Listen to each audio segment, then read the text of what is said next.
Extreme circumstances are described by hikers on Mount Everest as the massive rescue operation continues. Following an unusually snowstorm during one of China's busiest holiday weekends, hundreds of people were stranded on Mount Everest, necessitating a massive rescue mission, and trekkers reported experiencing extreme circumstances. At least 200 individuals were still stranded at the Everest scenic area to the east, despite Chinese authorities reporting that approximately 350 people had made their way down on the Tibetan side of the boundary. For Golden Week, a week-long holiday period in China, the area had seen an influx of visitors. The Tibetan Autonomous Region is under the control of the Chinese government, which reported, however, that hundreds of individuals were stranded by severe snowfall that struck the region on Friday and Saturday night. On campsites at an altitude of over 4,900 meters, 16,000 feet. On Weibo, Chinese trekker Dong Shuchang wrote of the experience. "Without a doubt, it was the worst weather I've ever experienced in my entire hiking career," describing it. A violent convective snowstorm on the eastern slope of Mount Everest. Another hiker on Xiaohongshu remarked, "I glanced up in the middle of the night and saw that the snow had almost reached the summit. It the first time I was genuinely terrified of being buried alive." Snow quickly gathered around their tents on Saturday, forcing them to clear it every 90 minutes, and one Chinese trekker claimed that their party was too scared to sleep.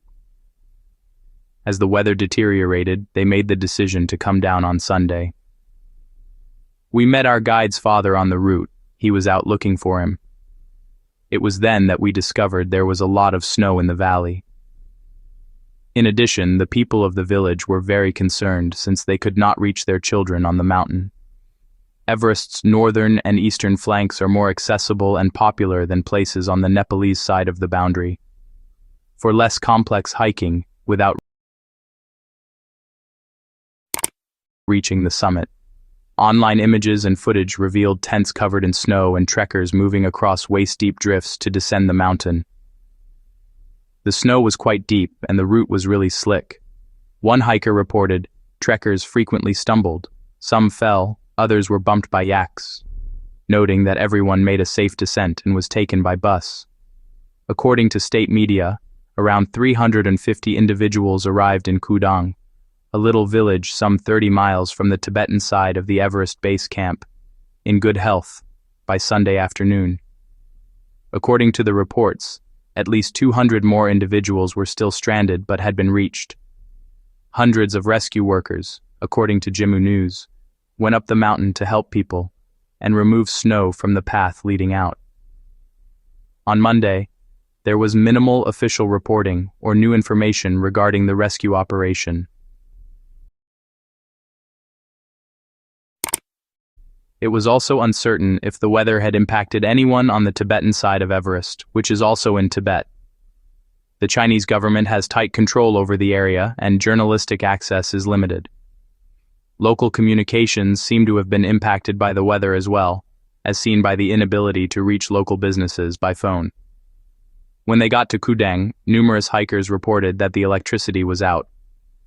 Despite the generally fair and moderate weather, October is a popular time of year for the region. However, Chen Geshuang is one of the 18 members of a hiking club that returned to Kudang and reported that the weather this year was not normal. The guide told me that he had never seen anything like the weather in October. It also occurred far too quickly. According to the local tourism agency, ticket sales and entry to the Everest scenic area have been halted since Saturday. Extreme weather also struck nearby nations. In Nepal, since Friday, heavy rains have caused landslides and flash floods that have claimed at least 47 lives and destroyed bridges and highways.